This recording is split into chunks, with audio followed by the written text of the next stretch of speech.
అబ్బో ఇక్కడ కేజీ చీరలు కొంటే అర కేజీ చీరలు ఫ్రీ అంట. మంగళ్య షాపింగ్ మాల్, కేజీల్లో సేల్, టన్నుల్లో ఆనందం. పశ్చిమాసియాలో రగులుతున్న యుద్ధ జ్వాలలు అంతర్జాతీయ ఇంధన మార్కెట్ను తీవ్ర సంక్షోభంలోకి నెట్టేస్తున్నాయి. యెమెన్కు చెందిన హౌతీ తిరుగుబాటుదారులు సౌదీ అరేబియా ఆయిల్ నౌకలపై విధించిన సముద్ర దిగ్బంధన ప్రభావం చూపుతోంది.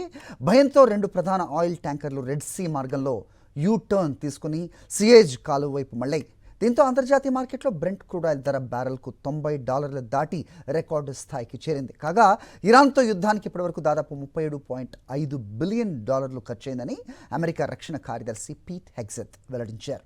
ఇటు అమెరికా అధ్యక్షుడు డొనాల్డ్ ట్రంప్ తీవ్ర హెచ్చరికలు జారీ చేస్తూ ఇరాన్లోని భూగర్భ అణుకేంద్రమైన పికాక్స్ మౌంటైన్పై త్వరలోనే భారీ దాడి చేయబోతున్నామని సంచలన ప్రకటన చేశారు. గ్లోబల్ ఎనర్జీ రవాణాకు అత్యంత కీలకమైన హార్ముజ్ బాబ్ అల్ మందేబ్ జలసంధుల్లో ఉద్రిక్తతలు పరాకాష్ఠకు చేరాయి. హూతీల బెదిరింపులతో ఎర్ర సముద్రంలో ప్రయాణిస్తున్న 2 భారీ ఆయిల్ ట్యాంకర్లు దిశ మార్చుకుని వెనక్కి మళ్లినట్లు మెరైన్ ఇంటెలిజెన్స్ సంస్థ కెప్లర్ స్పష్టం చేసింది. దీనికి ప్రతిస్పందనగా అధ్యక్షుడు డొనాల్డ్ ట్రంప్ విలేకరులతో మాట్లాడుతూ హూతీలు దాడికి తెగబడితే గతంలో లాగే వారిపై విరుచుకుపడతామని హెచ్చరించారు. అంతేకాకుండా ఇరాన్లోని నటాన్స్ వద్ద 100 మీటర్ల లోతైన గ్రెనైట్ పర్వతాల కింద నిర్మించిన అత్యంత సేఫ్ట్ న్యూక్లియర్ సైట్ పీకాక్స్ మౌంటైన్ పై త్వరలోనే విరుచుకుపడతామని, దానిని అడ్డుకోవడం ఇరాన్ తరం కాదని స్పష్టం చేశారు. ఇదే సమయంలో కాంగ్రెస్ బడ్జెట్ విచారణలో పాల్గొన్న రక్షణ కార్యదర్శి పీట్ హెగ్సెత్ ఇరాన్తో యుద్ధానికి ఇప్పటి వరకు పెంటగాన్ నేరుగా $37.5 బిలియన్ వెచ్చించిందని అధికారికంగా ప్రకటించారు. అయితే ఇంధన ధరల పెరుగుదల వల్ల కలిగే పరోక్ష నష్టం దీనికంటే కొన్ని రెట్లు ఎక్కువగా ఉంటుందని ఆర్థిక నిపుణులు విశ్లేషిస్తున్నారు.